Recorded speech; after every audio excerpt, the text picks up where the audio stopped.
course not. And your fake mum did like a speech at the showcase, and it made me cry. Oh. She was just like, it's not hard though, is it? No, it's not. I'm a very easy crier.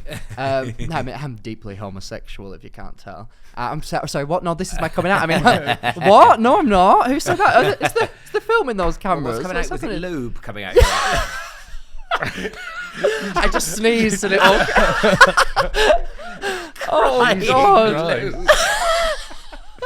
Nice. Oh my God, Horrible. awful. But yeah, you could tell that, like, I mean, the feeling of the room was that it's weird because it's 2023 and you think that you've heard every coming out story, you think every television program's been made about like gay rights, everything like that.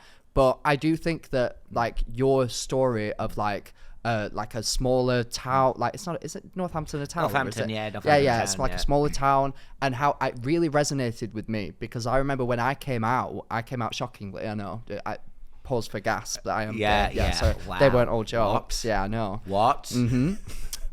I had people messaging me from like nearby schools and stuff, and they were like, "Oh my gosh, I can't believe it!" Like, and even now, I sometimes like look on Facebook, and they're like with like a woman, like they still struggle to come out. So it still happens in 2023. Yeah, people of course it have does. difficulty coming to terms with it. And can I just say as well, I mean, it doesn't matter how camp you are, because people are, and I was joking with you, go, what, you didn't come out?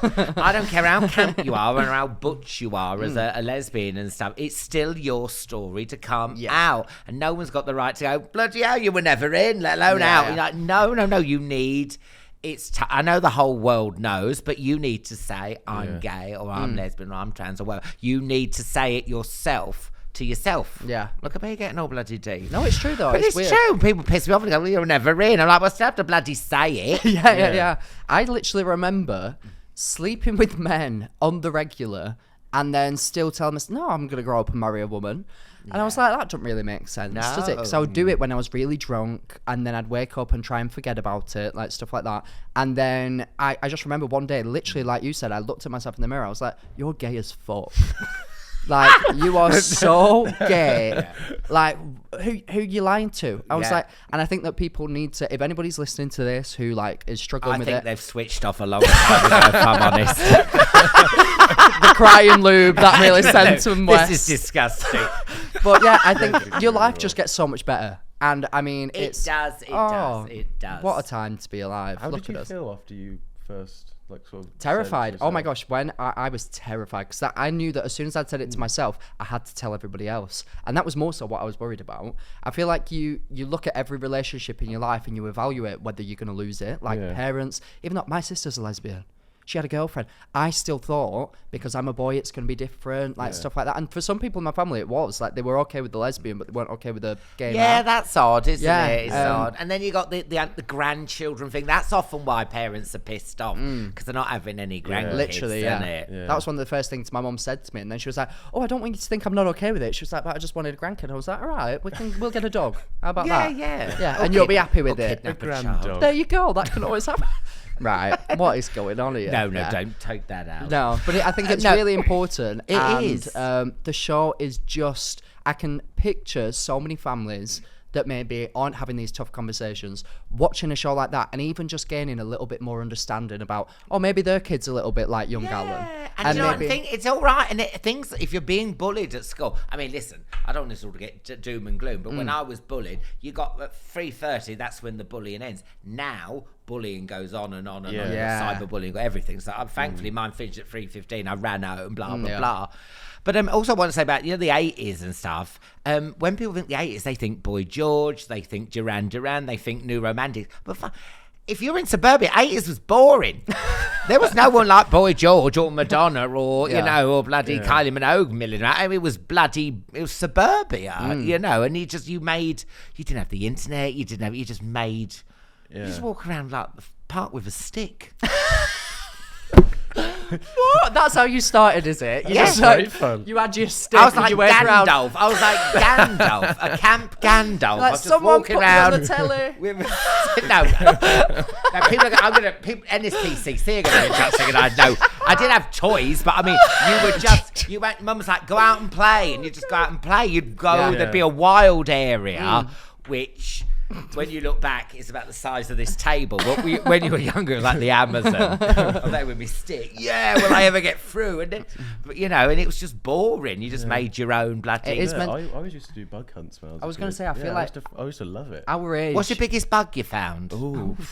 I was literally going to say. Wow. Biggest bug. Wow. Ooh, there's a question. I had a big woodlouse once. I got bit by a centipede. Oh, really? In the UK? Oh, well, apparently so. Oh. Either that or I'm a massive pussy. Yeah. Probably. But I was going to say, our generation, I feel, like we're both like similar age.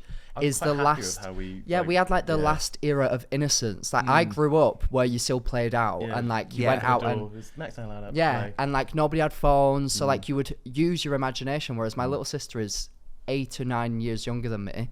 And I remember the first time she started to play out, it would be they'd have their iPads and then they'd go and sit in each other's house playing on the iPad. Oh, that's so weird. I remember I used to working as like a waiter, and you'd always have just an iPad on the table. And the kids just sat there like that. Yeah, and it's mad, and it makes me think like, will they not grow up to have imaginations? Because we had to be so creative when we were younger. Like there was this back alley near my dad's house, and someone had left. Story. No, God.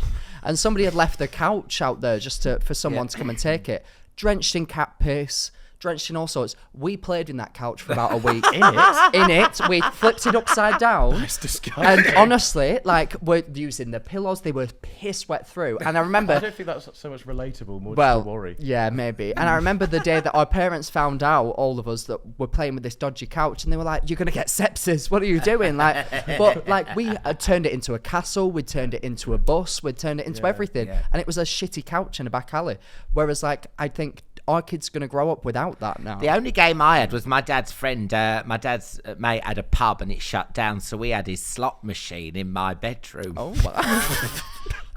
That's a hell of a curve. I wasn't expecting that. I know, but it was just like, I mean, that was pretty cool to have a slot machine in your bedroom. That is cool. Yeah. So I was there. So I didn't have like I didn't have a little Atari. Do you remember Atari? Yeah, no games consoles. Oh, right, okay. Yeah, I didn't have one of them. But right. no, people fancy. You haven't lived till you're walking around the park with them. Do kids shoplift anymore? I hope so.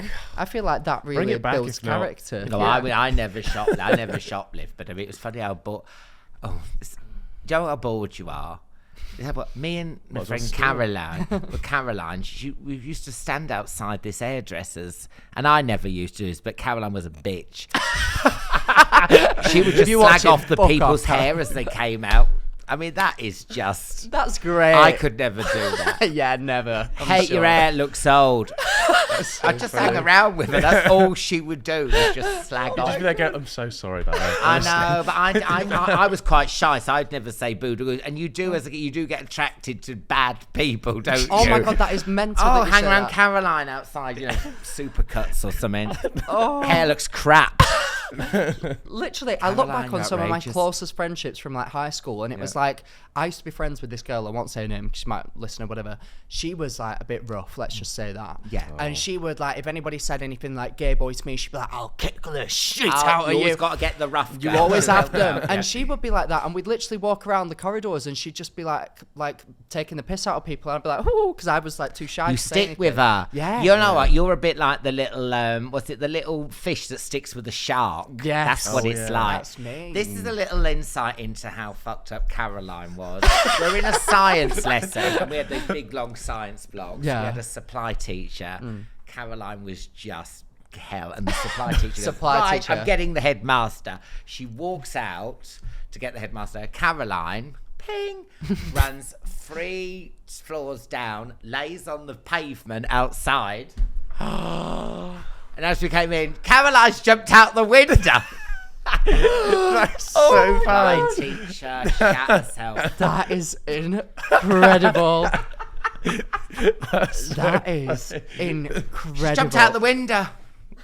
God. That's the best thing. I love Caroline. Can we get her on the pod? Well, I don't know where Caroline is, but I'm imagining a high security prison. I saw someone lying down on the pavement outside. Slagging off a prison warden's hair, which we do not condone on here, but she was like terrifying.